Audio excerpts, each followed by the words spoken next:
शालिग्राम भगवान को ऋषि सांडिल्य ने स्नान करवाया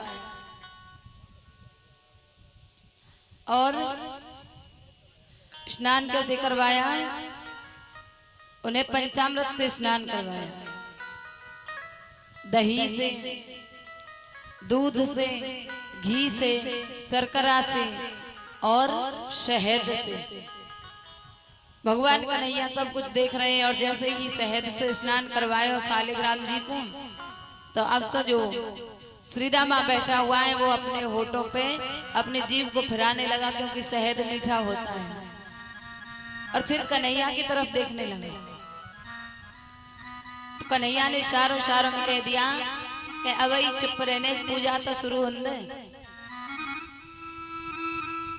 अब तो कथा शुरू हो गई, स्नान करवाया और सबने अपने नेत्रों को बंद कर लिया और मग्न होकर के कथा सुनने लगे।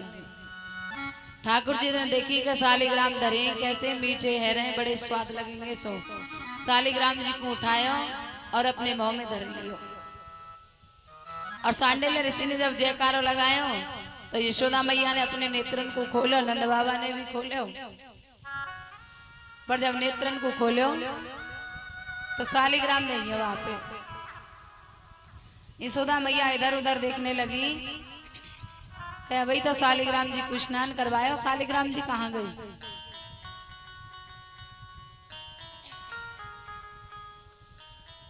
दिखाई नहीं देते हैं। तो आज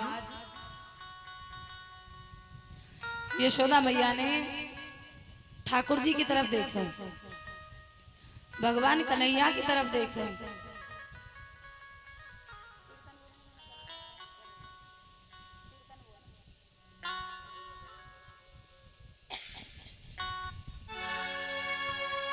भर दे रे भर दे रे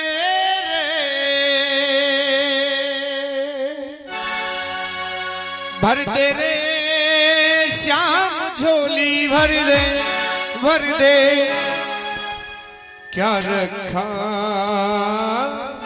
बातों में न बहलाओ बातों में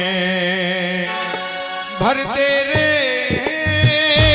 भर दे रे भर दे रे भर दे रे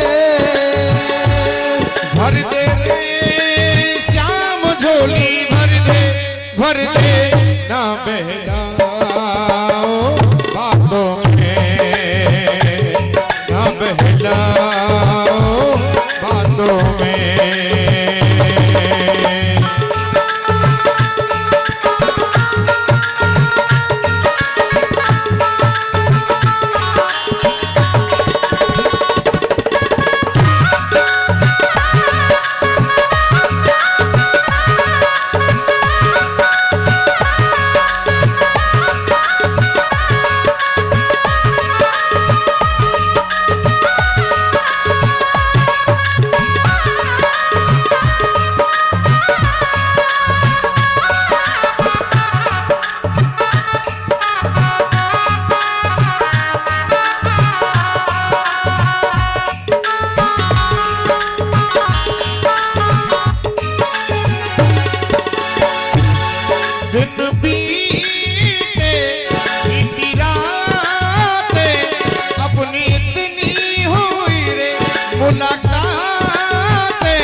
गम का मारा आजा आजा बंसी बजैया ले ले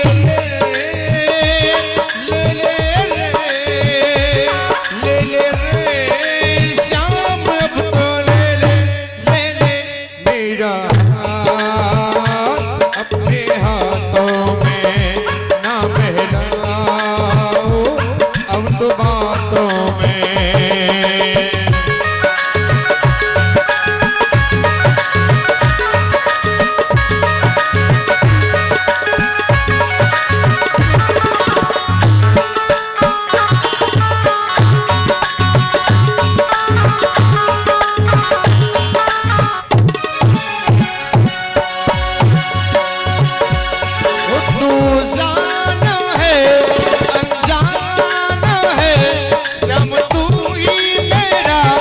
भगवान है तुझे चाहूं मैं पाऊं मेरा दिल का यही अरमान है। पढ़ ले रे पढ़ ले रे पढ़ ले रे श्याम अब तो पढ़ ले खाली खा आँखों में क्या रखा आँखों।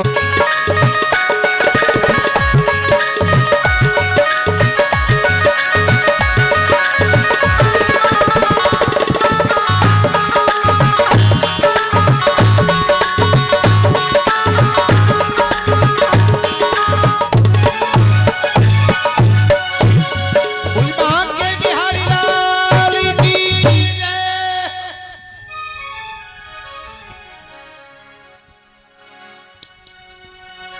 श्री राधे जय श्री राधे श्री राधे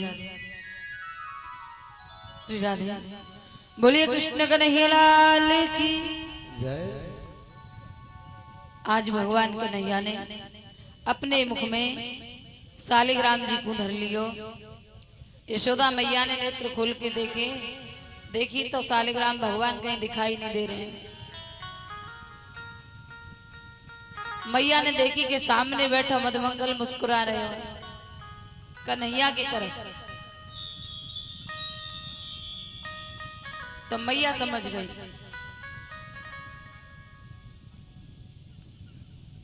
अब मैया ने भगवान कन्हैया की तरफ देखी और इशारे में पूछी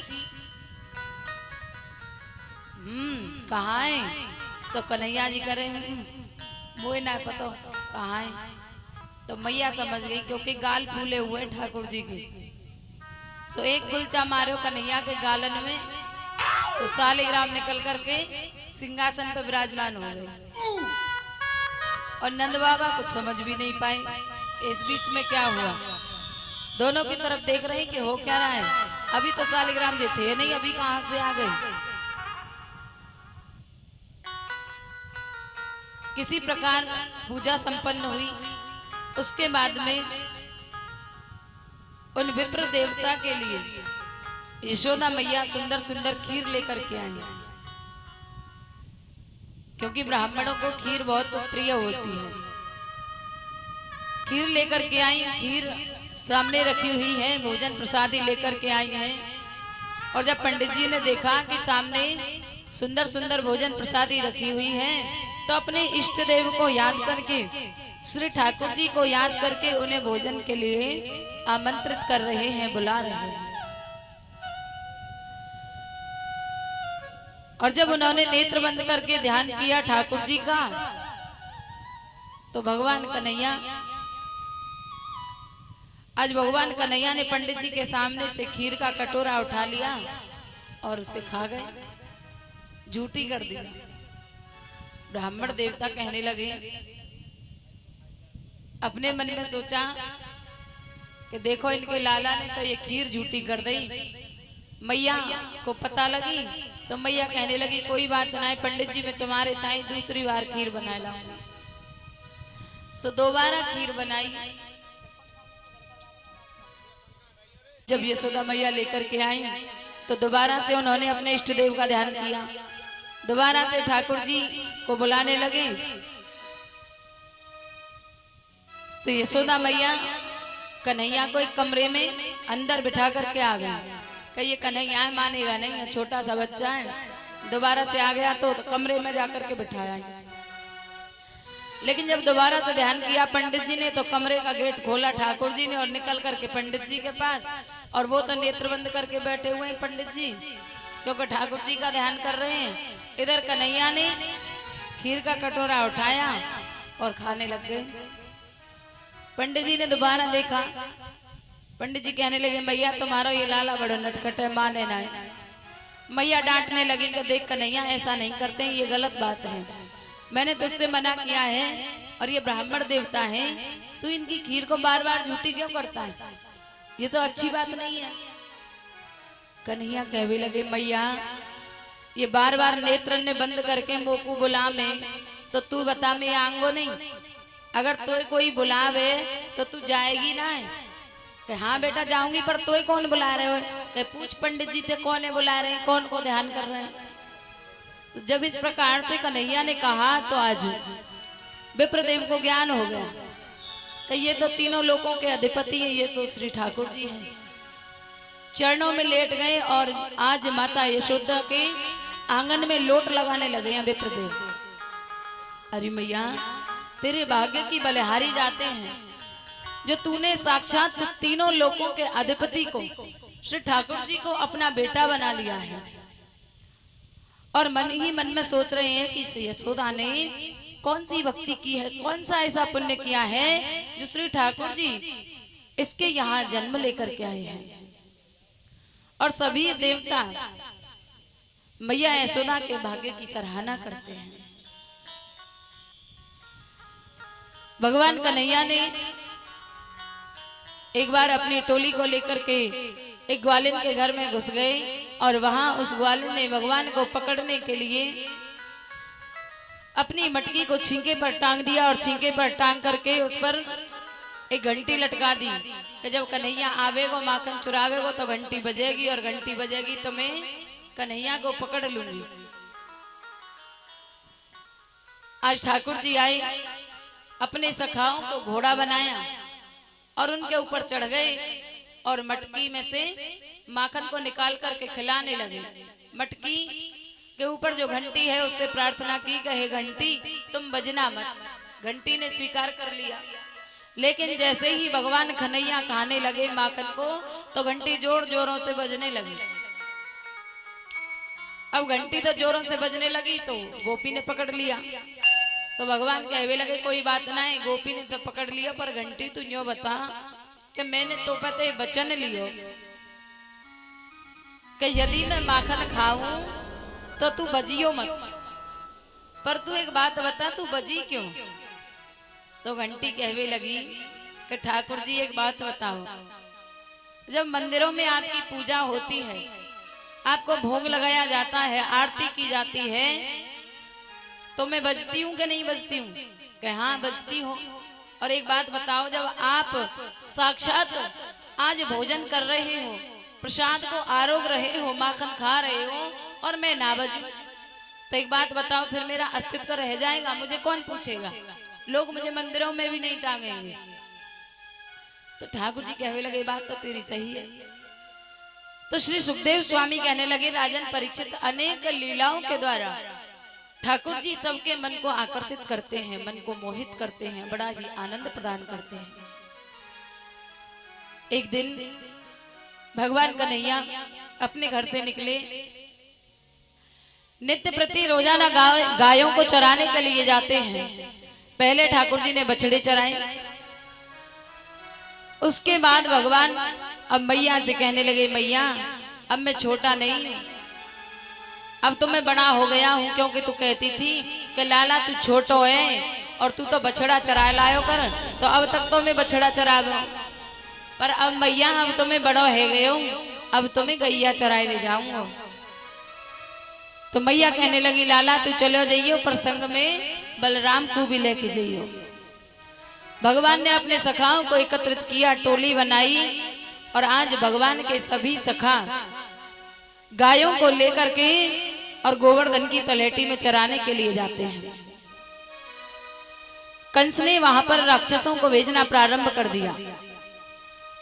एक राक्षस भेजा कंस ने जिसका नाम था धेनुकासुर। भगवान ने उसका भी कल्याण किया। और एक दिन भगवान गायों को चराने के लिए गए, कंस को पता लगा तो कंस ने एक और राक्षस भेजा जिसका नाम था व्योमासुर। भगवान ने उसका भी उद्धार किया।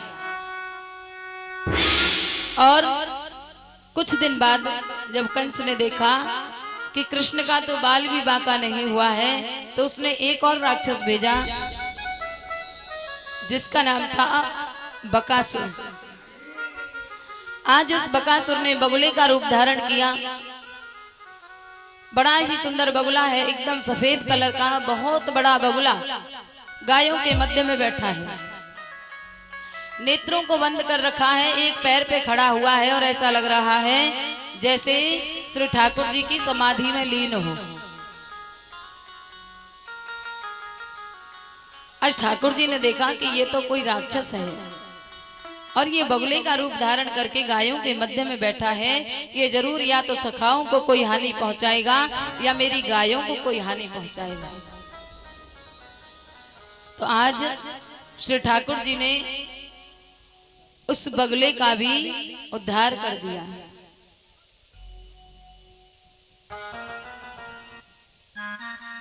इसके बाद सुखदेव स्वामी कहने लगे, राजन परीक्षित, एक समय जब कंस ने देखा कि किसी भी राक्षस के द्वारा भगवान कन्हैया मारे नहीं जाते, कोई भी छोटी सी चोट भी कन्हैया को नहीं लगी है, तो आज उसने एक और राक्षस को भेजा जिसका नाम है अघासुर। अघासुर ने एक बहुत बड़े सर्प का रूप बनाया, बहुत बड़ा विकराल सर्प है, और उसने इतना बड़ा रूप बना लिया कि सर्प का जो मुख होता है उस मुख का निचला तला तो जमीन से सटा हुआ है और जो ऊपर का हिस्सा है वो आसमान से लगा हुआ है। अब किसी को क्या पता लगेगा कि ये क्या है। अब तो सखा आए, सखा जो भोजन सामग्री लेकर के आए हैं सबको पेड़ों से टांग दिया और सखाओं को उस सर्प का जो मुंह है वो गुफा के रूप में नजर आने लगा। तो सबरे सखा भगवान से कहवे लगे कि कन्हैया देखियो कितनी सुंदर गुफा है या जंगल में, आज तक तो हमने ये गुफा देखी नहीं। ठाकुर जी समझाए भी लगे कि देखो ये कोई गुफा ना है, तुम ना जानो कंस ने ऐसा तो ना कोई राक्षस भेजा हो, क्योंकि कंस अनेक प्रकार से मुझे हानि पहुंचाने के लिए न जाने अब तक कितने राक्षसों को भेज चुका है। और भैया या जंगल में हम इतने दिनाते गैया चराए हुए आ रहे, पर हमने तो अब तक कोई गुफा देखी नहीं, पर ये आज रात में गुफा बन के तैयार कैसे है गई। पर सखाओं ने भगवान की बात को अनसुना कर दिया और कहा, एक बात बता कन्हैया, तो या गुफा में चलना है कि ना चलना। भगवान रोक रहे हैं लेकिन भगवान की तरफ मुड़ करके सखाओं ने देखा नहीं और उस सर्प के मुंह में प्रवेश कर गए। सर्प की जीभ पर जब पैर रखा सखाओं ने तो कहवे लगे, लाला देखियो यहाँ में तो बड़े सुंदर मखमल के गद्दा बिछ रहे हैं, बड़ा गुदगुदो लग रहा हो, बड़ा आराम मिल रहे हो पैरन में।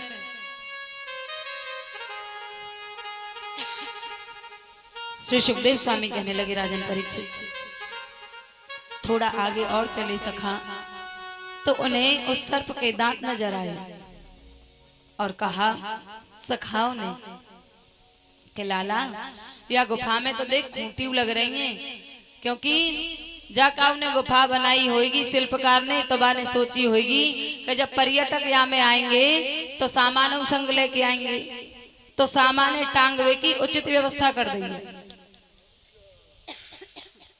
बोलिए कृष्ण कन्हैया लाल की। तो सभी सखाओं ने उनके पास में जो सामान की पोटली थी वो उन दांतों पर टांग दिया और आगे बढ़ने लगे। जब सर्प के गले में प्रवेश किया तो अब धीरे धीरे सर्प अपने मुख को बंद करने का प्रयास करने लगा। और जब सखाओं को लगा कि इसमें तो अंधेरा हो रहा है और हमारा दम घुट रहा है, हम सांस भी नहीं ले पा रहे हैं, तो आज कन्हैया को पुकारना शुरू कर दिया, अरे कन्हैया हे गोविंद हमें बचाओ।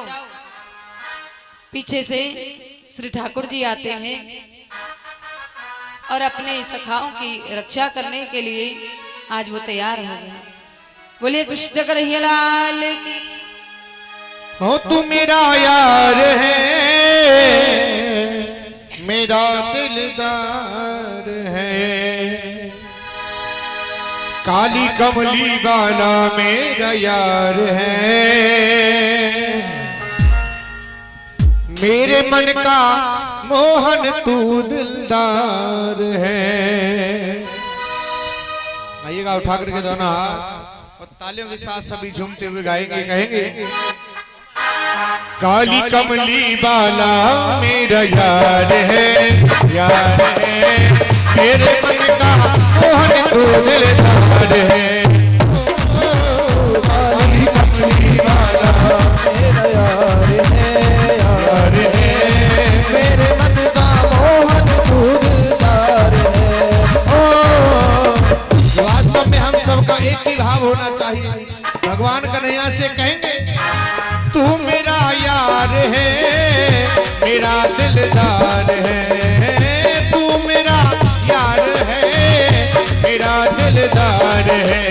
ओए ओए ओए काली कमली वाला मेरा यार है,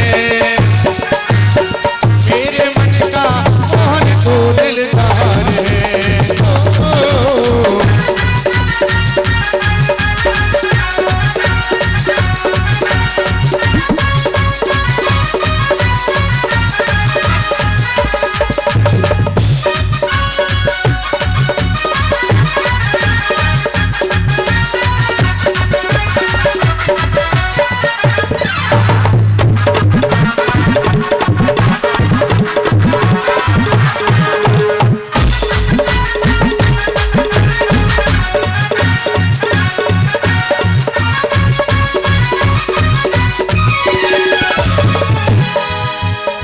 मनमोहन में तेरा दीवाना, गाँव बस अब यही तराना, गाँव बस अब यही तराना, गाँव बस अब यही तराना। ओ मनमोहन में तेरा दीवाना, गाँव बस अब यही तराना, गाँव बस अब यही तराना, गाँव बस अब यही तराना।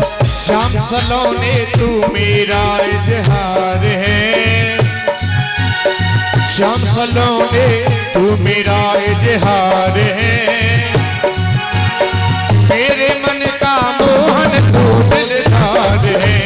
ओ काली कमली वाला मेरा यार है, यार है, मेरे मन का मोहन तू दिलदार है।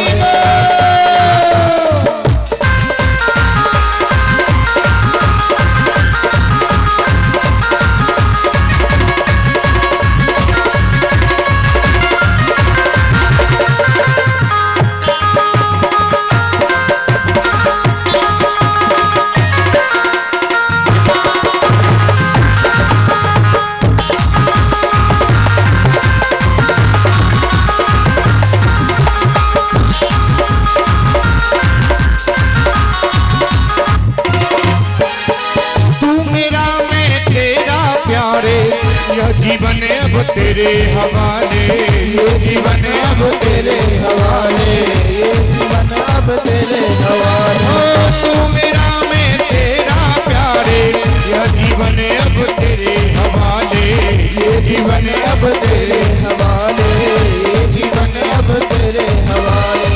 इस जीवन की ये तो पतवार है, मेरे मन का मोहन तू दिलदार है। काली कमली वाला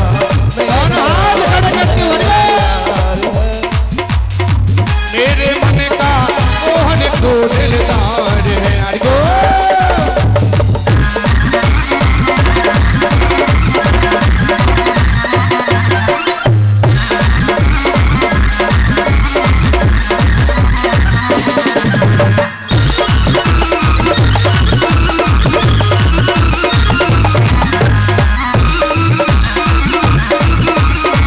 Thank you.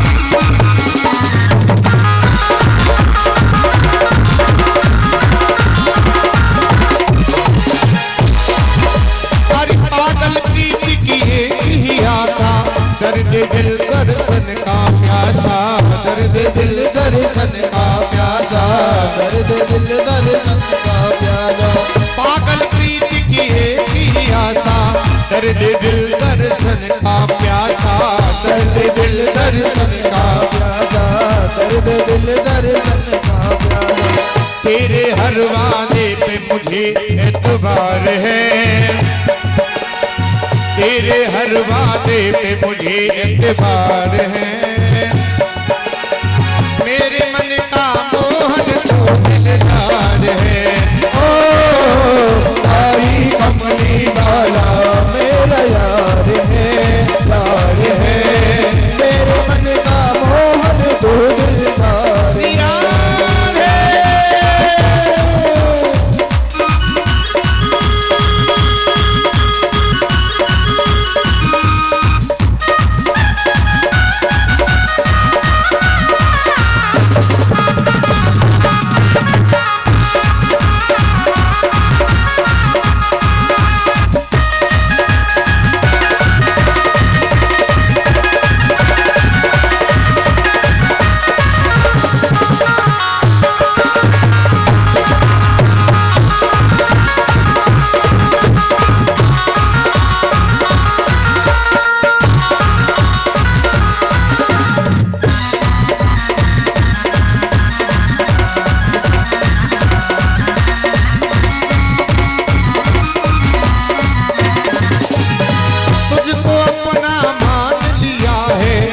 जीवन तेरे नाम किया है, ये जीवन तेरे नाम किया है, ये जीवन तेरे नाम किया है।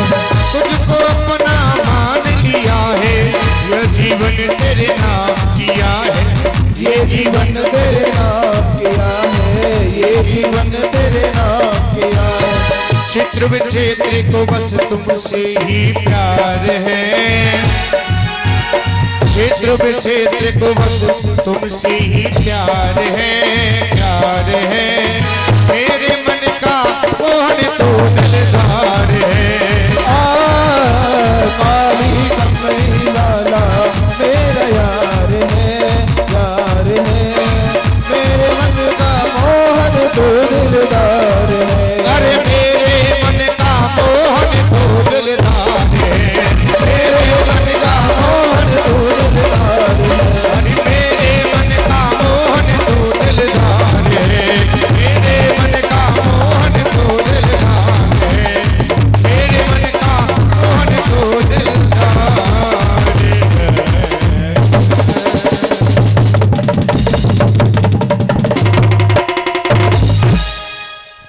बोली बाग के निहारी लाल की। श्री राधे, जय श्री राधे। श्री सुखदेव स्वामी कहने लगे, राजन परीक्षित, आज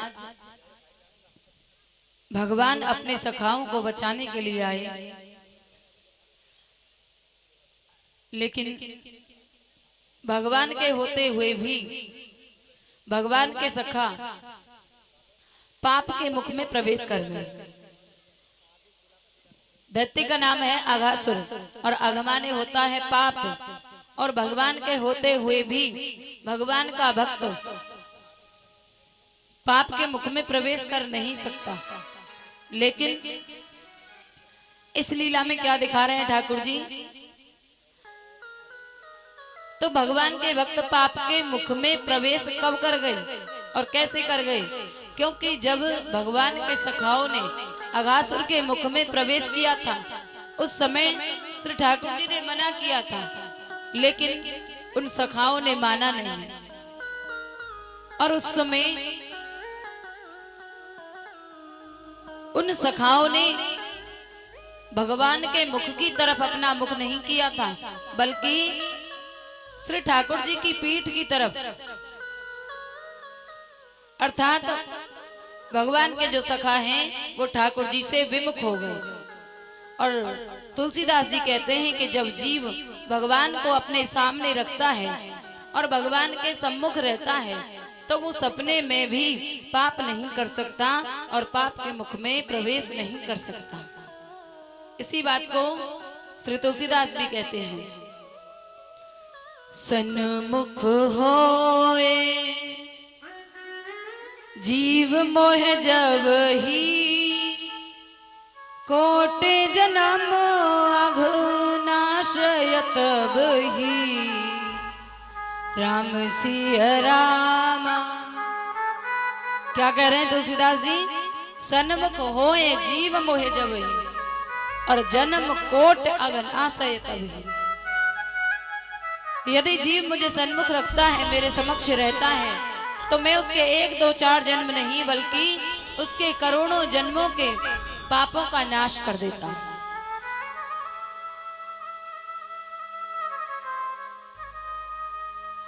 आज श्री सुखदेव जी कहने लगे राजन परीक्षित, भगवान ने उस अघासुर का भी उद्धार किया और उस विकराल सर्प के मुख से भगवान ने अपने सखाओं को बचाया।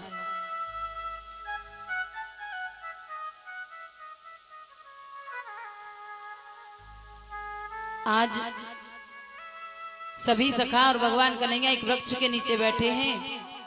भगवान ने सभी सखाओं से कही कि भैया अपना अपना भोजन निकालो और भोजन कर लो, क्योंकि हमको भूख लगी है, आपको भी भूख लगी होगी। सभी सखाओं ने अपना अपना भोजन निकाल लिया, लेकिन सभी सखाओं के मध्य में एक मधुमंगल नाम का सखा है जो सबसे ज्यादा गरीब है।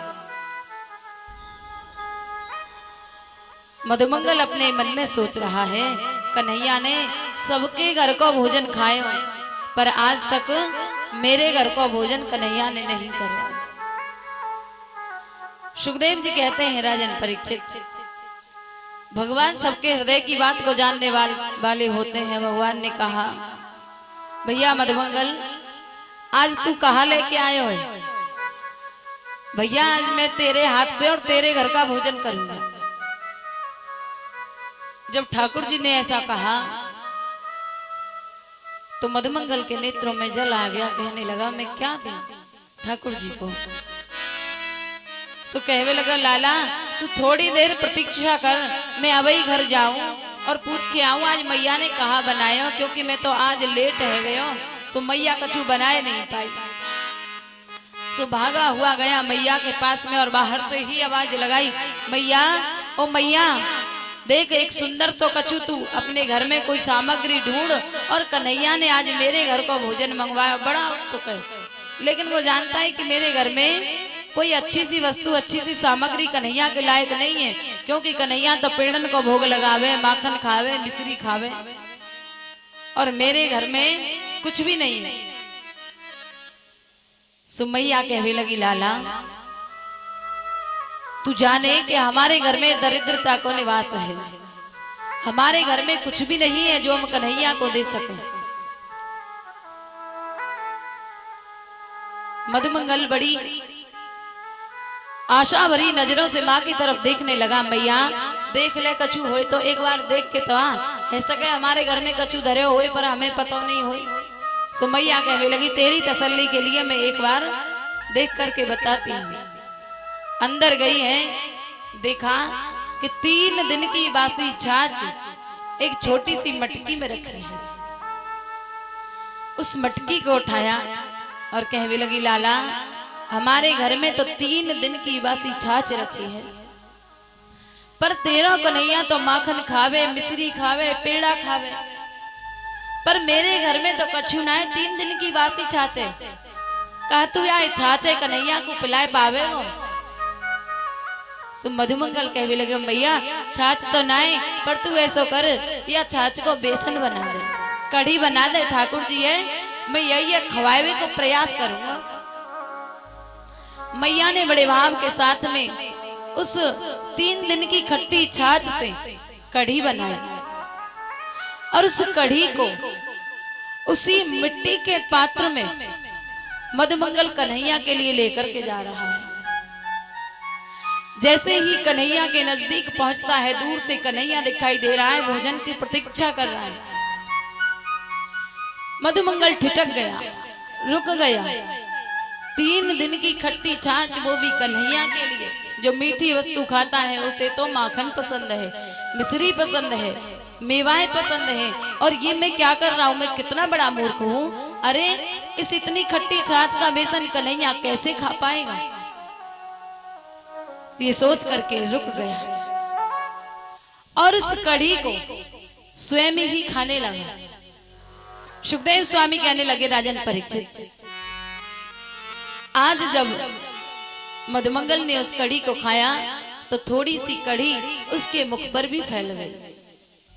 मटकी को फोड़ दिया, कन्हैया के समक्ष पहुंच गया। कन्हैया कहने लगे, लाला बड़ी देर में आयो मधुमंगल, कहाँ लायो मेरे काजे? तो मधुमंगल ने अपने नेत्रों को नीचा कर लिया। कहने लगे, लाला मैं तेरे काजे कोई और दिन भोजन लेके आऊंगा। जब मैं घर पे गयो तो मेरी मैया किसी काम से घर से बाहर थी, वो मुझे मिली नहीं। भगवान ने देखा मधुमंगल झूठ बोल रहा है। आज भगवान ने भक्त का भाव रखने के लिए, उसका मन रखने के लिए, आज सुखदेव स्वामी कहते हैं, राजन परीक्षित, ऐसी झांकी का दर्शन करो। आज धन्य है भगवान कन्हैया जो मधुमंगल के मुख को चाटने लगे, बड़े प्रेम से, बड़े भाव से। इसलिए अपने भक्त को प्रसन्न करने के लिए, क्योंकि वो जानते थे कि इसके घर में कुछ भी नहीं है। केवल उसका मन रखने के लिए ही मधुमंगल को उन्होंने आदेश दिया था। लेकिन कहीं वो ये ना सोच ले कि ठाकुर जी तो अमीरों की भोजन सामग्री को, ठाकुर जी अमीरों के प्रसाद को ही ग्रहण करते हैं, ठाकुर जी गरीबों के प्रसाद को ग्रहण नहीं करते। इसीलिए आज ठाकुर जी ने मधुमंगल के मुख को चाटना शुरू कर दिया। श्री ठाकुर जी की कैसी कैसी लीलाएं हैं। उसी ब्रह्मा ने जब श्री ठाकुर जी ने देवकी के गर्भ में जन्म लिया था, श्री ठाकुर जी जब कारागार में उपस्थित हुए थे तो वही ब्रह्मा सभी देवताओं को लेकर के उसी ठाकुर जी की विनती कर रहा था, स्तुति कर रहा था, सत्य सत्य कह करके कि ये वही श्री नारायण है, ये वही सत्य स्वरूप परमात्मा है जो आज देवकी के यहाँ प्रकट हो गया है। ये कौन है? ये साक्षात श्री हरि है, ये कोई सामान्य बालक नहीं है। कितनी बार देवताओं ने भगवान की स्तुति की, लेकिन आज उसी ब्रह्मा को ये संदेह हो गया इस दृश्य को देख करके, अरे ये तो कोई सामान्य बालक है, ये भगवान नहीं हो सकता, ये नारायण नहीं हो सकता, क्योंकि भला भगवान भी कोई किसी के झूठे को खाता है? ये भगवान नहीं है। तो भगवान ऐसी लीलाएं करते हैं कि हमारी तो चलती क्या है, आम इंसानों की तो चलती क्या है, देवताओं को भी कभी कभी संदेह हो जाता है। और यही संदेह कब हुआ? जब भगवान राम को वनवास हो गया था। श्री सुखदेव स्वामी कहते हैं, राजन परीक्षित, जब भगवान राम को 14 वर्ष का वनवास मिला, श्री राम लक्ष्मण जानकी वन में जा रहे थे तो मतंग ऋषि की एक शिष्या थी सबरी। सबरी कोल भीलों की बेटी थी। कहते हैं भील बड़ी निम्न जाति के होते हैं। भील की छाया भी यदि किसी व्यक्ति के ऊपर पड़ जाए तो उस व्यक्ति को तुरंत स्नान करना चाहिए, तब वो शुद्ध होता है। इतना नीचा श्रेणी का होता है भील। तो सबरी थी भीलनी, और ये सबरी वन में आ जाती है। और वन में जब ये आ जाती है, क्यों आती है, कैसे आती है? पिछले जन्म में ये सबरी एक राजकुमारी थी और राजा लेकर के इसको कहां पहुंचा? जहां एक समय कुंभ लगा हुआ था, और उसी कुंभ में ये राजकुमारी पहुंच जाती है, राजा पहुंच जाता है। और ये राजकुमारी नित्य जाहिर की कि मैं सभी संतों का दर्शन करना चाहती हूँ। तो राजा ने मना कर दिया कि नहीं, तुम संतों के मध्य में नहीं जा सकती, क्योंकि तुम तो राजकुमारी हो, रानी हो, महारानी हो, और मैं तुम्हें संतों के मध्य में नहीं जाने दूंगा। तुम क्या शोभा दोगी उनके बीच में? तो इसी रानी ने भगवान की याद करते हुए अपने शरीर को छोड़ दिया और उसका प्रभाव ये हुआ कि अगले जन्म में जाकर के बहुत बड़ी प्रभु राम की भक्त बनी। दूसरे जन्म में ये कोल भील के घर में इसकी उत्पत्ति हुई। इसने कोल भीलों के यहाँ जब शादियों में दावत दी जाती है तो मांसाहार किया जाता है। जो जानवर होते हैं, पशु होते हैं, उनको काट काट करके उनका भोजन बनाया जाता है बारातियों के लिए। तो शबरी छोटी सी थी, 10-12 साल की। इसके पिता इसके विवाह की तैयारी करने लगे, बारात आने वाली थी। तो सभी पशुओं को नहला धुला करके और काटने की तैयारी की जा रही थी। तो शबरी ने पूछा अपने पिता से, पिताजी क्या हो रहा है? आज इन पशुओं को इतने प्रेम से नहलाए, व्यक्ति आएंगे, बाराती आएंगे तो उनके लिए भोजन दिया जाएगा। शबरी डर गई, रोने लगी कि मेरे विवाह के लिए इतने जानवरों की हत्या कर दी जाएगी, हिंसा कर दी जाएगी, ऐसे विवाह से क्या फायदा। जैसे ही शाम हुई, सब लोग अपने अपने कार्यों में व्यस्त हो गए। शबरी ने अपने घर को छोड़ दिया और घोर जंगल में जाकर के छिप गई। उसी जंगल में मतंग ऋषि रहते थे और ये शबरी भटकते भटकते भटकते भटकते मतंग ऋषि के यहाँ पहुंच गई। मतंग ऋषि ने पूछा, बेटी तुम कौन हो? तो उसने सारा वृतांत बतलाया कि ऐसे ऐसे बात है और मैं इस प्रकार से अपने घर को छोड़ करके आ गई हूँ। बताया कि मैं भील जाति की हूं, मैं भिलनी हूं। उस ऋषि ने अपनी कुटिया में शबरी को रख लिया। लेकिन जब ये समाचार उस वन में फैला कि भील जाति की कन्या को मतंग ऋषि अपने आश्रम में रखते हैं, तो सभी ऋषियों ने मतंग ऋषि से बोलना और उनके आश्रम में जाना और उनका बुलाना भी बंद कर दिया कि ये तो नीची जाति की है, अब हम तुम्हारे यहाँ नहीं आएंगे। मतंग ऋषि कहने लगे, बेटी तुम सारी चिंताओं को छोड़ करके केवल श्री राम का ही स्मरण करो और वो तुम्हें एक दिन दर्शन देंगे। मतंग ऋषि ने अपने गुरु की बड़ी सेवा की। मतंग ऋषि की शबरी ने बड़ी सेवा की। शबरी का कोई नहीं है, ना कोई माता है, ना कोई पिता है, ना भाई है, ना बहन है, कोई नहीं है। बड़ा स्नेह करती है अपने गुरु जी से। जंगल में जाती थी, लकड़ियां लेकर के आती थी, भोजन बनाती थी, कुटिया की सफाई करती थी, बहुत सारे कार्य करती थी। मतंग ऋषि बड़े प्रसन्न रहते थे। मतंग ऋषि बहुत वृद्ध हो गए, उनके जाने का समय आ गया और शबरी जवान हो गई। और अब जवान से वो अवस्था आ गई कि शबरी की अवस्था ढलने लगी। तो मतंग ऋषि ने कहा, बेटी अब मेरे जाने का समय हो गया है। शबरी रोने लगी, गुरुजी मैं कैसे रहूंगी इस जंगल में, मेरा तो कोई भी नहीं है आपके सिवाय। तो गुरुजी ने कहा, बेटा तुम केवल इतना याद रखो कि एक दिन राम तुम्हारे यहाँ आएंगे। तो शबरी बड़ी प्रसन्न हुई। अच्छा, जब गुरुजी ने ये बात कही है तो ये अटल सत्य है। और इतनी प्रसन्न हो गई कि कितने लोग कितने हजारों वर्ष, करोड़ों वर्ष तपस्या करते हैं, लेकिन उनको भगवान का साक्षात्कार नहीं हो पाता है। लेकिन धन्य है मेरे गुरु, जिनकी कृपा से मुझे साक्षात ईश्वर का साक्षात्कार होगा। तो खुशी के मारे पूछना भूल गई कि वो किस दिन आएंगे, कब आएंगे, पूछा ही नहीं। और गुरुजी का जो शरीर है वो शांत हो गया। गुरुजी ने अपने शरीर को छोड़ दिया। शबरी रोने लगी, लेकिन अब वो इसी आस में, इसी विश्वास में और इसी प्रतीक्षा में अपने जीवन को बिताने लगी। रोजाना जंगल में जाती और सुंदर सुंदर फूल चुनकर के लाती, सुंदर सुंदर फल चुनकर के लाती। रोजाना अपने कुटिया के आगे का जो स्थान है उसमें नित्य प्रति झाड़ू लगाती, नित्य प्रति फूल बिछाती। मेरे राघवेंद्र के चरण बड़े कोमल हैं, कहीं ऐसा ना हो कि उन्हें चोट लग जाए, तो रोजाना फूल बिछाती और श्री राम के आने का इंतजार करती। और ऐसा करते करते कितने साल हो गए शबरी को?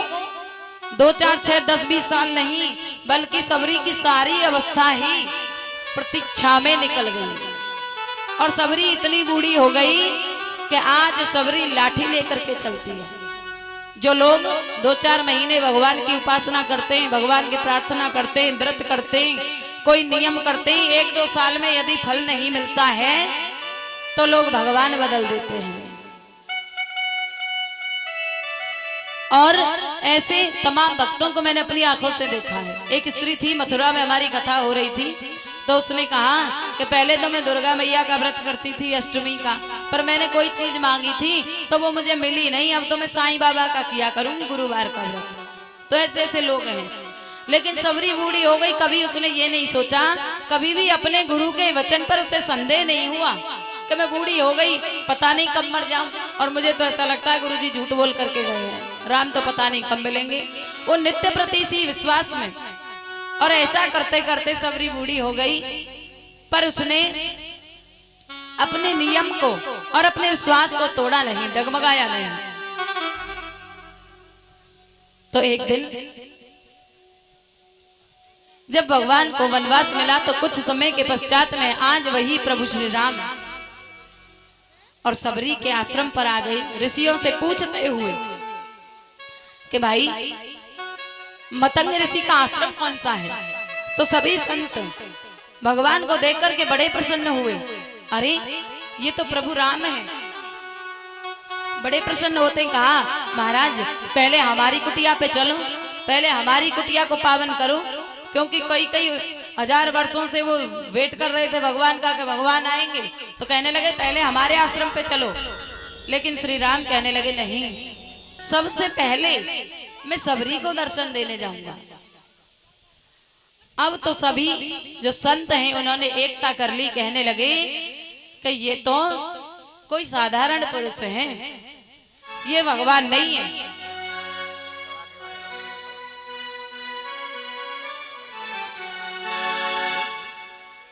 सांवरे को दिल में बसा के तो देखो, दुनिया से मन को हटा के तो देखो। बड़ा ही दयालु है बाके बिहारी,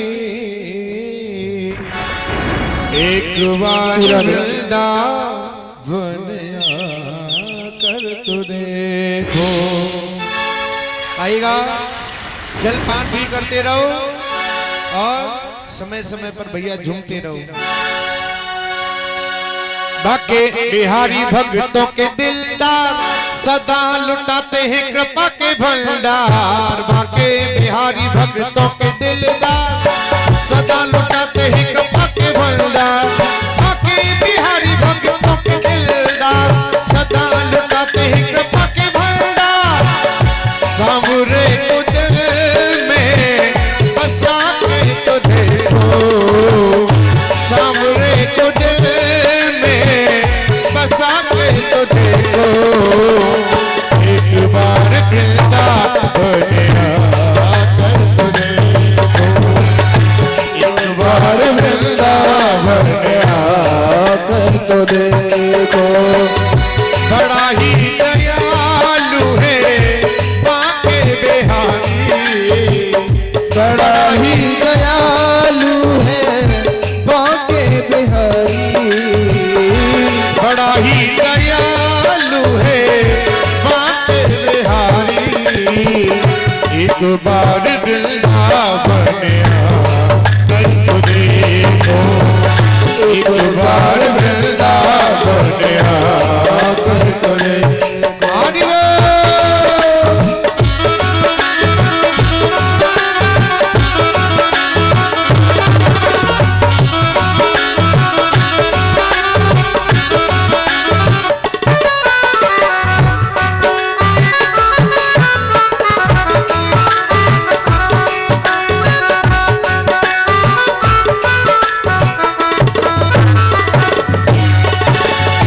वीरान जैसे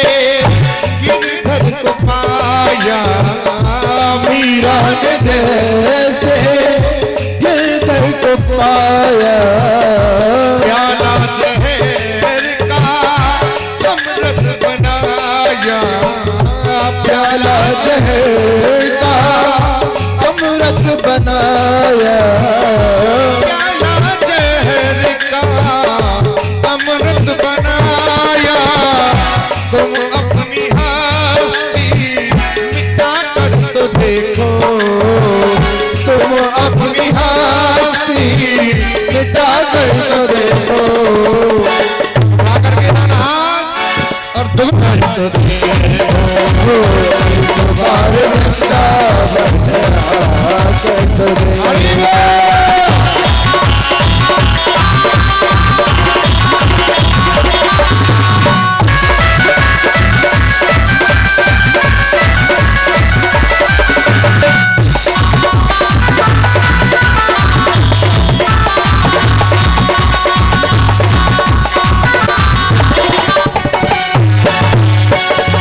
तेरी पल में झोली वो भर देगा, तेरी पल में झोली वो भर देगा, दुख दर्द जिंदगी के जिंदगी के वो हर लेगा, दुख दर्द जिंदगी के वो हर लेगा।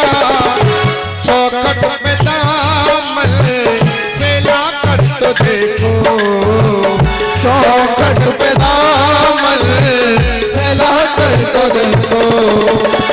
और कहना है एक बार वृंदावन आकर तो देखो, एक बार वृंदावन आकर तो देखो, बड़ा ही दयालु है बाके बिहारी, बड़ा ही दयालु है बाके बिहारी।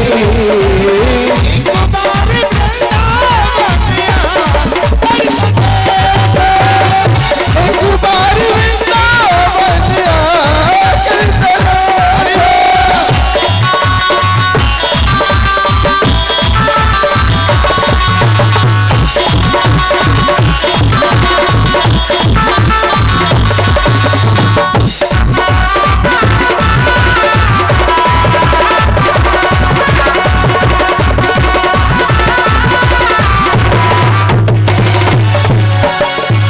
श्याम बिना तेरा कोई न अपना, श्याम बिना तेरा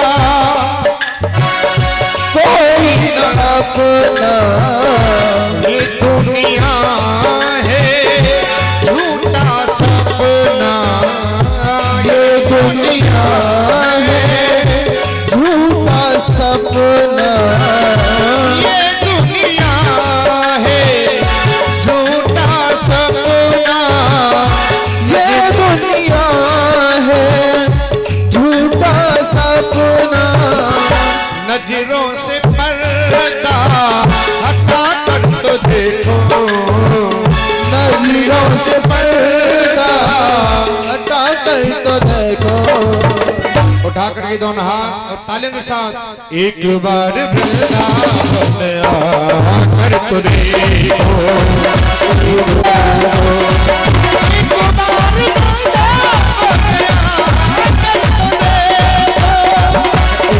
बार वृंदावन आकर तो देखो, ओ सामने खुद में बसा कर तो देखो, सामने बजे में फंसा कर तो देखो।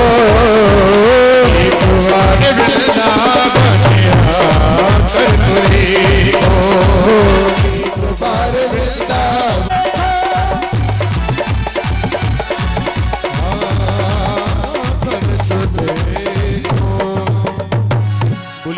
बिहारी लाल की, श्री राधा रानी सरकार की जय जय श्री राधे। श्री राधे। जिस वन में सबरी रहती थी, आज वहीं श्री राघवेंद्र सरकार का आगमन हो गया। सभी ऋषि दौड़ने लगे। कहा प्रभु पहले हमारी कुटिया पे चलो, पहले हमारी कुटिया पे चलो। राम जी कहने लगे एक बात बताओ, सबरी की कुटिया कहाँ है? तो सब संतों ने मुंह बना लिया। हमें क्या पता, अपने आप ढूंढ लीजिए सबरी की कुटिया की, हमें क्या पता है, क्योंकि वहां कोई संत जाता ही नहीं, क्योंकि वो भेदभाव करते थे कि ये तो नीची जाति की है। आज सभी संतों ने कहा कि प्रभु ऐसा करना, बाद में चलना, ऐसा है चलो आप हमारी कुटिया पे भी मत चलो, पर इस वन में एक सरोवर है और उस सरोवर के जल में कीड़े पड़ गए हैं। तो आप तो साक्षात ईश्वर हैं और यदि आपने उस सरोवर पर दृष्टि डाल दी तो वो सरोवर पवित्र हो जाएगा, कीड़े नष्ट हो जाएंगे और उस सरोवर का जल पीने लायक हो जाएगा। तो पहले आप उस सरोवर पे चलो। तो भगवान सभी संतों को लेकर के सरोवर के पास गए। ठाकुर जी कहने लगे कि भाई संतों, तुमने एक बात सुनी होगी, मैं कहता हूँ कि मैं संतन को दास, संत मेरे मुकुटमणि। तो भाई मुझसे श्रेष्ठ तो आप हो और आपने तो खूब तपस्या की है करोड़ों करोड़ों वर्ष।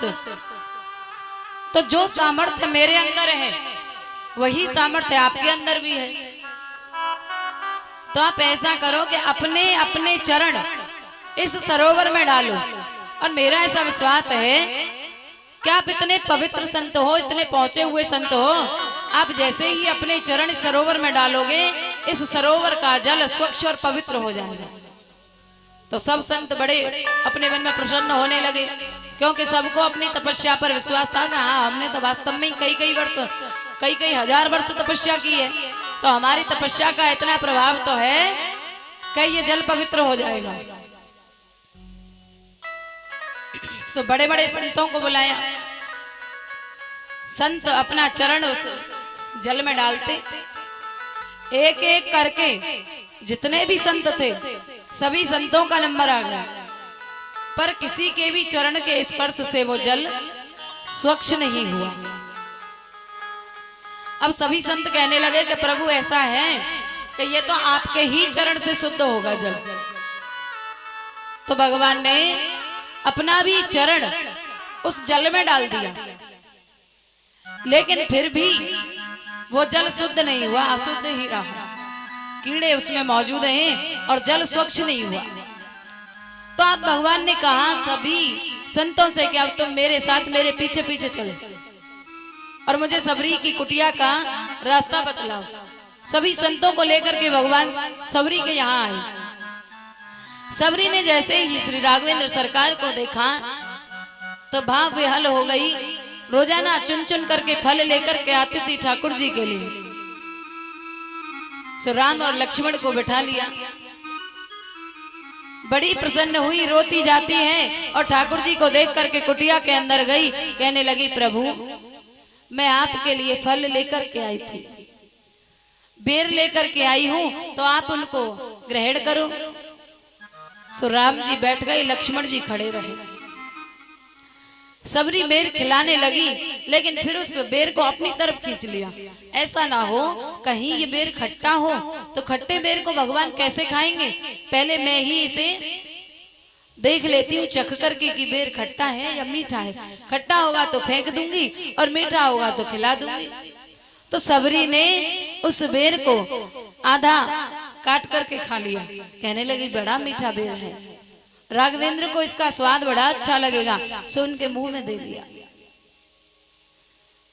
भगवान राम ने बड़े प्रेम से उस बेर को खाया। दूसरा बेर लिया, लक्ष्मण जी की तरफ इशारा करने लगी, उसको भी चख करके देखा तो लक्ष्मण जी को बड़ा क्रोध आया, और वो तो वैसे भी हमेशा क्रोधित ही रहते हैं। सो बेर को लिया और पीछे फेंक दिया कि हमें नहीं खाना, एक तो ये जाति से भिलनी है और ऊपर से झूठे कर रही है। कहते ही कहावत है कि एक तो करेला और ऊपर से नीम चढ़ा। करेला कैसा होता है, कड़वा होता है, लेकिन यदि वो नीम के पेड़ पे लगा हो तो और ज्यादा कड़वा होता है। तो लक्ष्मण जी कहने लगे कि एक तो करेला ऊपर से नीम चढ़ा, बताओ एक तो ये भिलनी है, ऊपर से बेर को झूठा करके दे रही है। तो मैं तो इसका झूठा खाऊंगा नहीं। भगवान ने बड़े प्रेम के साथ सबरी का मान रखा, उन बेरों को खाया और उसके पश्चात में आज भगवान सबरी को लेकर के वन की तरफ चल दिए, उस सरोवर की तरफ चल दिए जहां पर वो सरोवर था। सभी संत भगवान के पीछे पीछे और सभी संत भगवान के पीछे पीछे जा रहे हैं। बोलिए कृष्ण कन्हैया लाल की। और आज भगवान राम ने सबरी से निवेदन किया, सबरी तुम अपने चरण को इस सरोवर में डालो। सबरी को पहले तो थोड़ा अच्छा नहीं लगा कि मैं इतने महान संतों के सामने, ये तो मुझसे वैसे ही द्वेष रखते हैं और मैं कैसे अपने चरणों को इस सरोवर में डाल दूं। लेकिन जब भगवान कह रहे हैं तो भगवान की अनुमति सर्वश्रेष्ठ है। आज उनके कहने पर माता सबरी ने अपने चरण को सरोवर में डाला और जैसे ही सरोवर में डाला तो सरोवर का जल निर्मल हो गया, पवित्र हो गया। तो ऐसा क्यों हुआ? क्योंकि उन संतों के मन में कोई द्वेष तो नहीं था, वो गलत नहीं थे, पवित्र थे। वास्तव में कई हजार वर्षों की तपस्या की थी, लेकिन उस तपस्या का और ऊंचे कुल में जन्म लेने का उन सबको अभिमान था। इसीलिए कहते हैं कि ठाकुर जी जिनके मन में चतुराई छिपी होती है, जो भगवान से चतुराई करते हैं, जिनके मन के अंदर अभिमान होता है, श्री ठाकुर जी ऐसे भक्तों पर और ऐसे लोगों पर रीझते नहीं हैं, प्रसन्न नहीं होते हैं। उनको ऐसा भक्ति कभी भी पा नहीं सकता है। आज श्री सुखदेव स्वामी कहने लगे कि राजन परीक्षित, ब्रह्मा जी ने जब इस दृश्य को ब्रह्मलोक से देखा कि श्री ठाकुर जी मधुमंगल की मुंह पर लगी हुई कड़ी का पान कर रहे हैं, तो उन्हें भी संदेह हो गया। कहने लगा कि ये तो भगवान नहीं हो सकता, ये तो कोई साधारण बच्चा है। आज ब्रह्मा जी ब्रह्मलोक से आए भगवान की परीक्षा करने के लिए, और आजकल लोग दूसरों की परीक्षा करने में ज्यादा रोचकता लेते हैं। आज श्री सुखदेव स्वामी कहने लगे, राजन परीक्षित, वही ब्रह्मा जिसने भगवान की स्तुति की थी सत्य सत्य कह करके, और आज वही ब्रह्मा भगवान की परीक्षा लेने के लिए आ गया, क्योंकि भगवान लीलाएं ही ऐसी करते हैं कि जिससे बहुतों को संदेह हो जाता है कि ये तो ईश्वर नहीं है, ये तो कोई सामान्य बालक है, क्योंकि ये तो ऐसी लीलाएं करते हैं, सामान्य कार्य करते हैं। आज ब्रह्मा जी आए और ब्रह्मा जी ने भगवान की परीक्षा के लिए जितने भी ग्वाल वाले हैं, जितने भी बछड़े हैं, सबको ब्रह्मलोक में पहुंचा दिया। अपनी माया के प्रभाव से भगवान ने देखा ग्वाल बाल नहीं है, बछड़े भी नहीं है, तो जान गए कि ये तो ब्रह्मा की चाल है, कोई बात नहीं। भगवान ने अपनी माया से इतने ही ग्वाल बाल प्रकट कर दिए और इतने ही बछड़े बना दिए और वापस आ गए अपने घर। लेकिन अब जो गाय माता है वो अपने बछड़ों से बहुत अधिक प्रेम करती हैं। जितना प्रेम पहले नहीं करती थी, उससे अधिक प्रेम अब वो अपने बछड़ों से करती हैं। बड़ी प्रसन्न रहती हैं।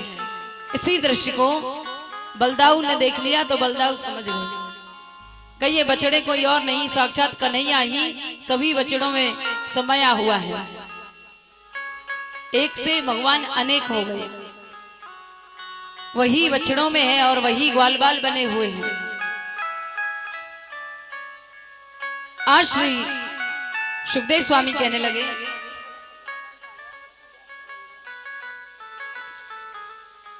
बोलिए कृष्ण कन्हैया लाल की, लाडली सरकार की जय जय श्री राधे। आज श्री सुखदेव स्वामी कहने लगे, राजन परीक्षित, कई महीने जब व्यतीत हो गए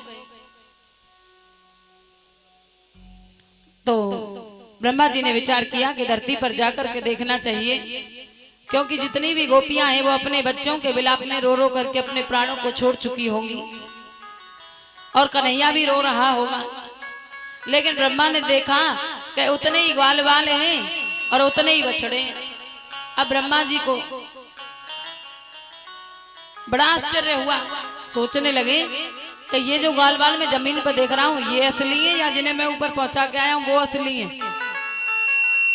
अब तो श्री ठाकुर जी ब्रह्मलोक में ब्रह्मा जी का रूप धारण करके पहुंच गए, क्योंकि ब्रह्मा जी तो आए हुए हैं पृथ्वी लोक पे और ठाकुर जी पहुंच गए ब्रह्मलोक में।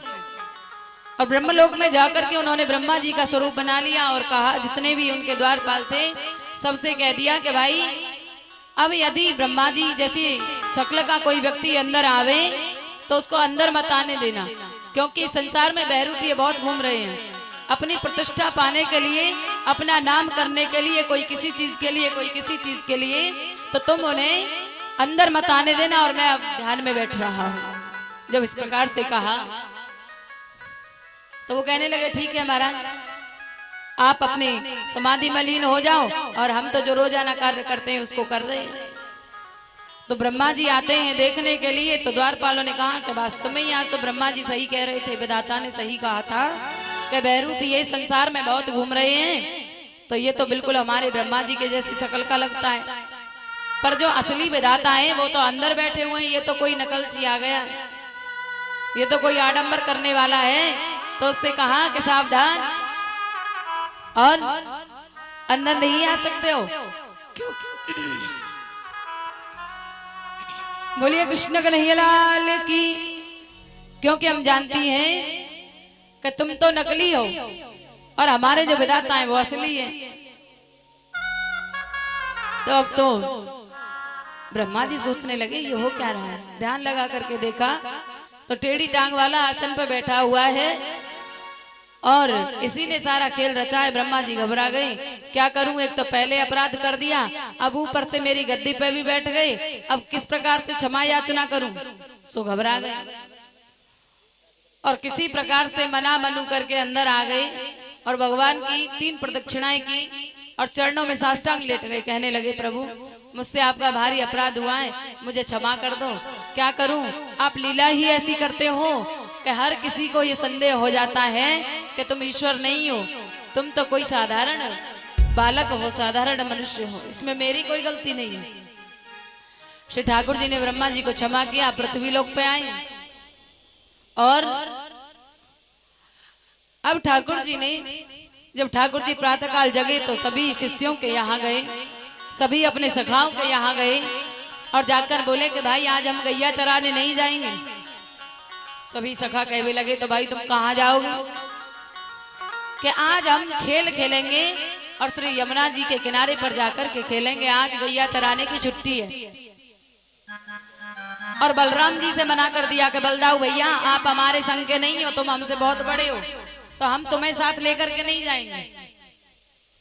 तो बलराम जी नहीं गए, सभी सखाओं को बुला लिया। बरसाने से श्री दामा जी भी आए हैं और अनेक सखा आए हैं। स्तोक कृष्ण है, सुदामा जी हैं, श्री दामा जी हैं, मधुमंगल हैं, अनेक सखा हैं, सब सखा आ गए।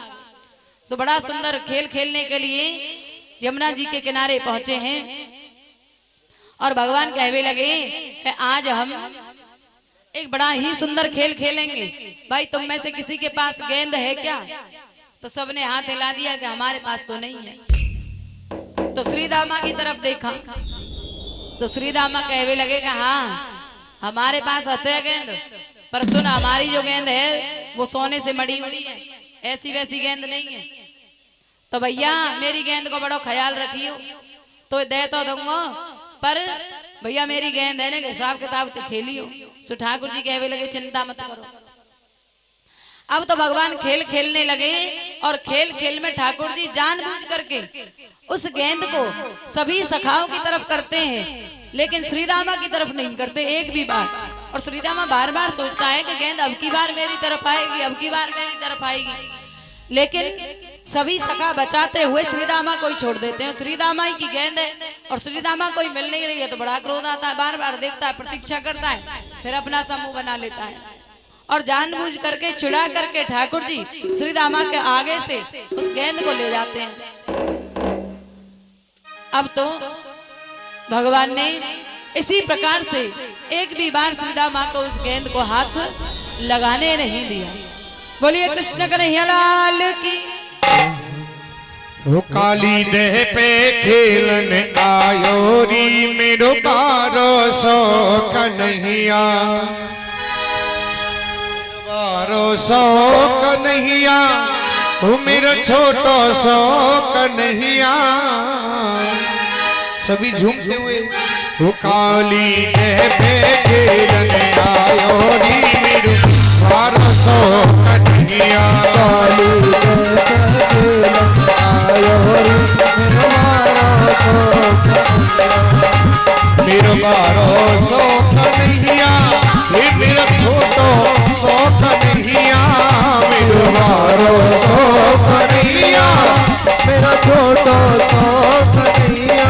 हरि वीर हो काली देह खेलन आयो रे मेरो छोटो सो कन्हैया, आयो रे मेरा छोटा सा कन्हैया। सभी भक्त जो भी नृत्य करना चाहते हो अपनी जगह पर खड़े होकर के झूमते हुए हरि बोल।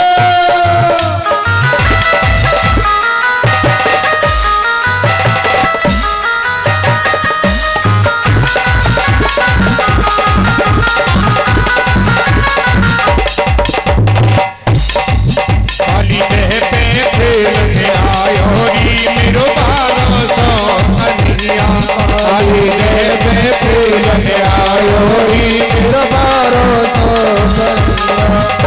अरे ग्वाल बाल सब सखा संग में, ग्वाल बाल सब सखा संग में, अरे ग्वाल बाल सब सखा संग में, ग्वाल बाल सब सखा संग में।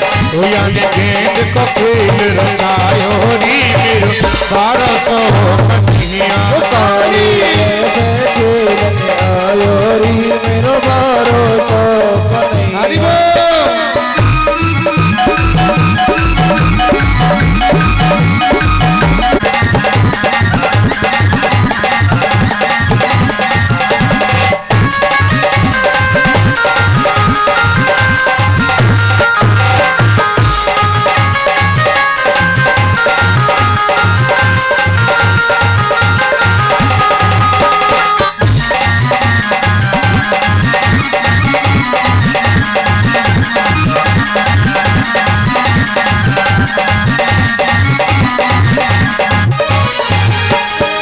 मारो टोल गेंद गई देह में, मारो टोल गेंद गई देह में, अरे मारो टोल गेंद गई देह में, मारो टोल गेंद गई देह में, हाँ मारो टोल गेंद गई देह में, मारो टोल गेंद गई देह में। ये तो गेंद के संग ही आयो री मेरो 1200 कन्हैया, काली देह खेलने आयो रे मेरो 1200 कन्हैया।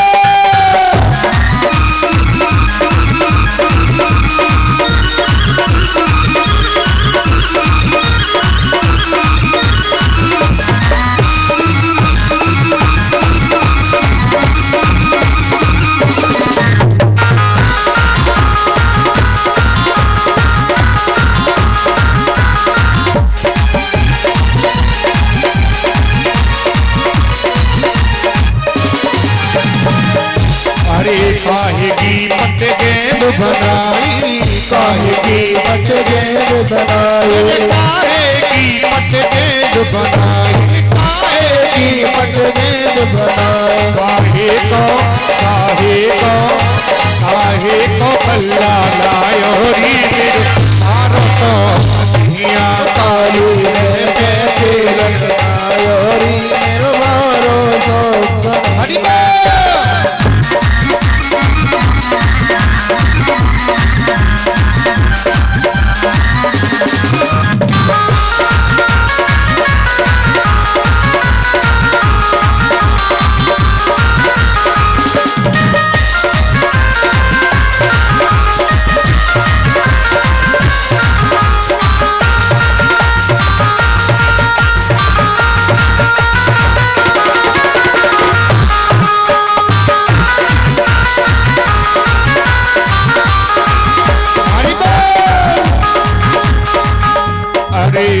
सबकी पट गेंद बनाई, रेशम की पट गेंद बनाई, रेशम की पट गेंद बनाई, रेशम की पट गेंद बनाई, रेशम की पट गेंद बनाई, रेशम की पट गेंद बनाई।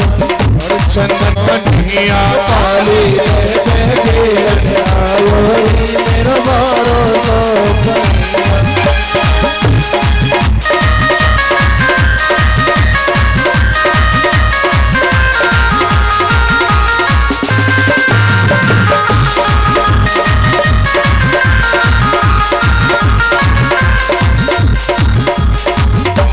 काली देह पे खेलन आयो री मेरा मारो सो कन्हैया, काली देह पे खेलन आयो री मेरा मारो सो कन्हैया, मारो सो कन्हैया, मारो सो कन्हैया, मारो सो कन्हैया।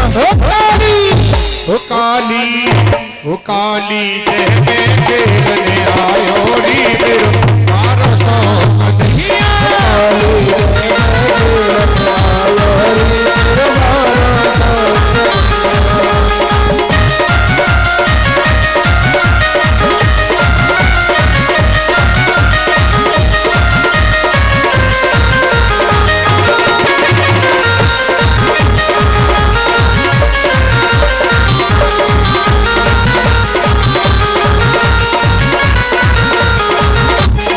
काली देह में खेलन आयो मेरा मारो सो कन्हैया। श्री राधे।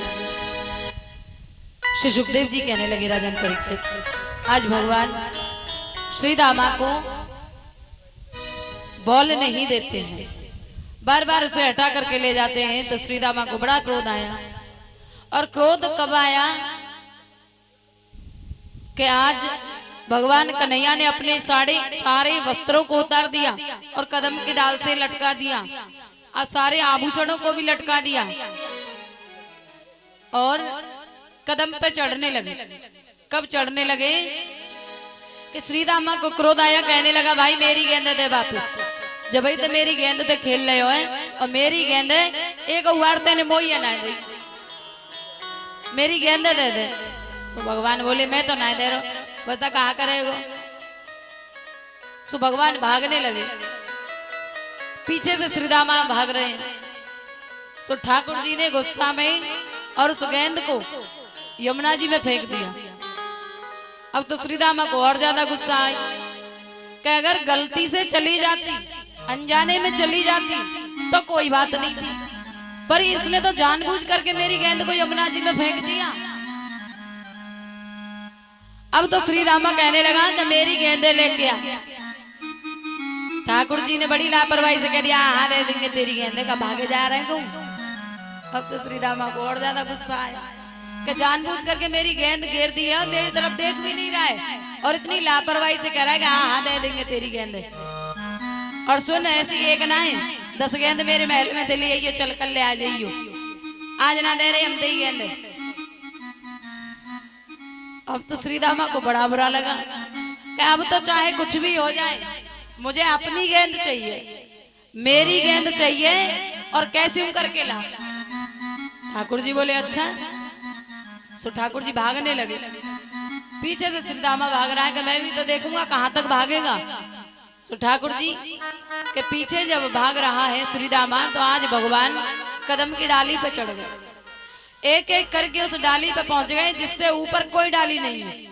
सबसे ऊपर की शाखा पे ठाकुर जी चढ़ गए और कहने लगे श्री दामा अब बता तो ये गेंद चाहिए। तो सारे सखा भगवान की तरफ देखने लगे कि अब तो कन्हैया या जल में कूदेगो या कि भाई गेंद निकालेगो, पर या में तो कालिया नाग रहवे और वहां में इतनो जहर है कि यदि यमुना जी के किनारे पे कोई गैया गलती से आ जाए और या पानी की भाप आके मुंह में चली जाए तो वो गैया जीवित नहीं रहती है। इस जल के ऊपर से 1 किलोमीटर ऊपर होके कोई पक्षी निकल जाए तो वो पक्षी मर जाता है, पर यदि कन्हैया इतना कोमल है ये इस जल में चला गया तो वापस तो आएगा नहीं, गेंद की तो चलती क्या है, ये स्वयं नहीं आएगा। तो सभी सखा रोने लगे और श्रीदामा रोने लगा। श्रीदामा ने कहा भैया तू नीचे आ जा, अरे तेरे ऊपर तो ऐसी एक का 1 लाख गेंद कुर्बान है, भैया मोए मेरी गेंद ना चाहिए, तू नीचे उतर।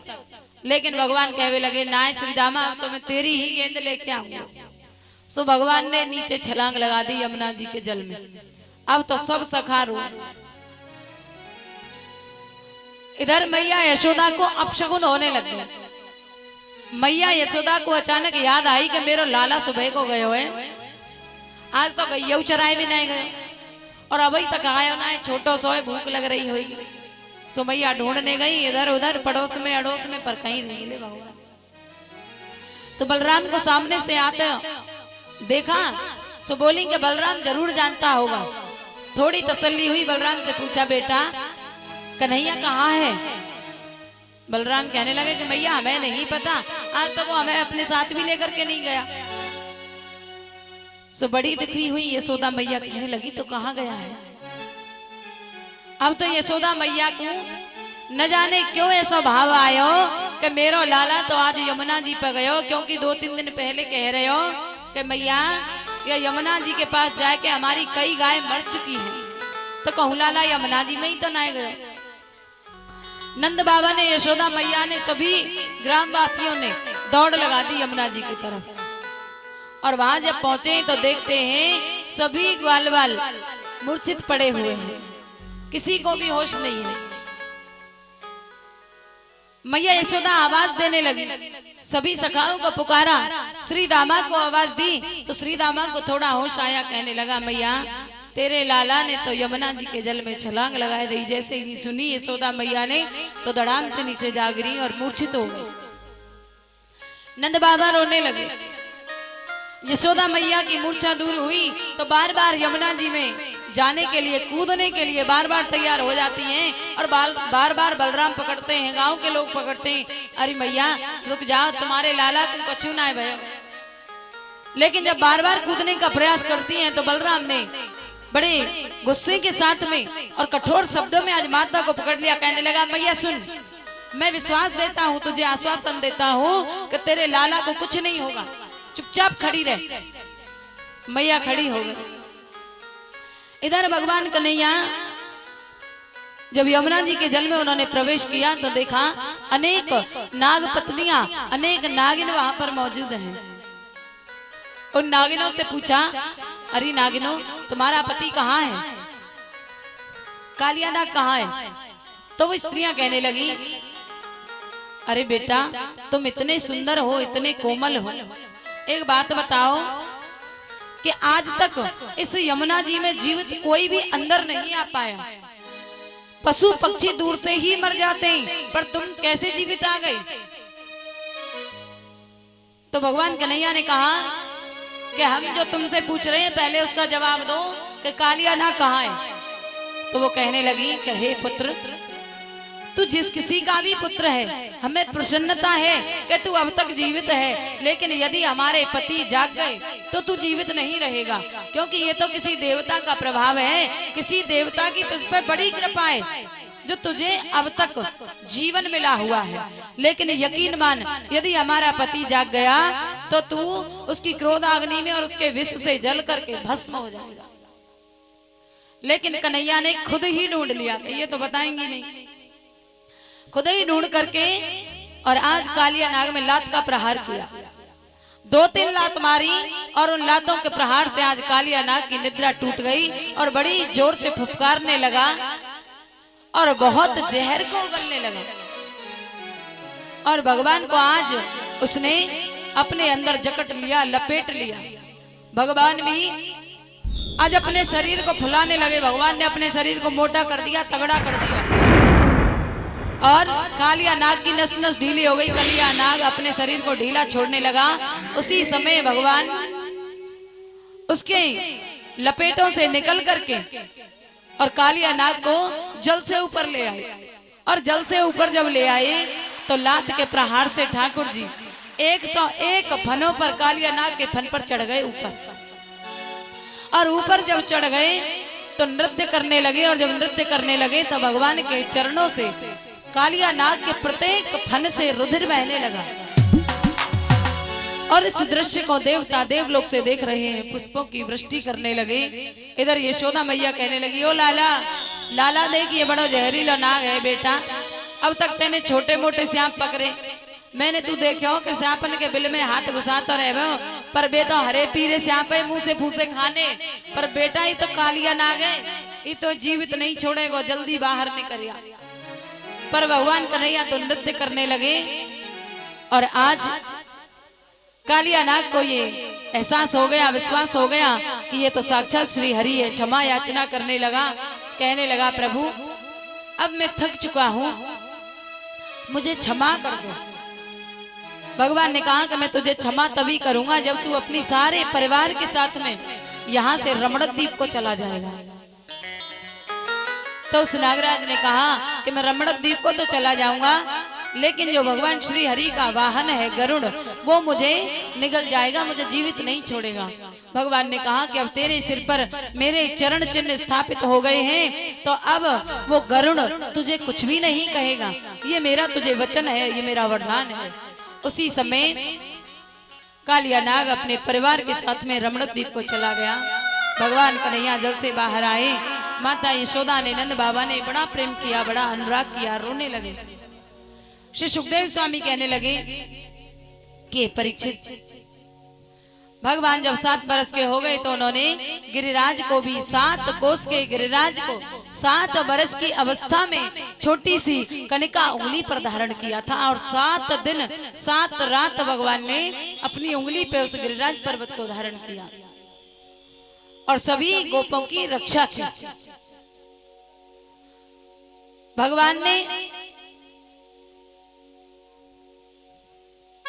एक रूप से भगवान गोपों के मध्य खड़े हुए हैं, और एक रूप से भगवान गिरिराज पर्वत पे खड़े होकर के जितने भी 56 प्रकार के भोग ब्रजवासी लेकर के आए थे, उन भोगों को आरोग रहे थे, खा रहे थे। सभी सखाओं ने देखा, कहने लगा कि लाला ये जो भोजन कर रहे हो तेरो गिरिराज बाबा, या को मोह तो तेरे ही मोहते मिले।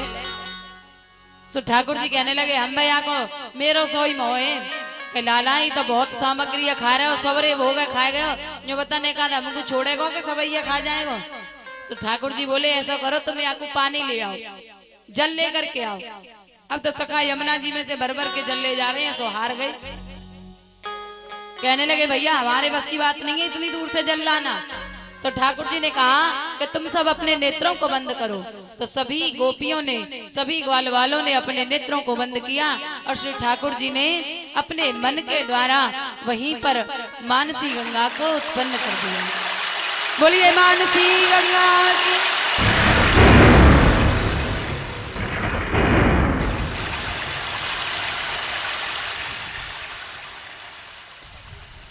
श्री गोवर्धन धाम की।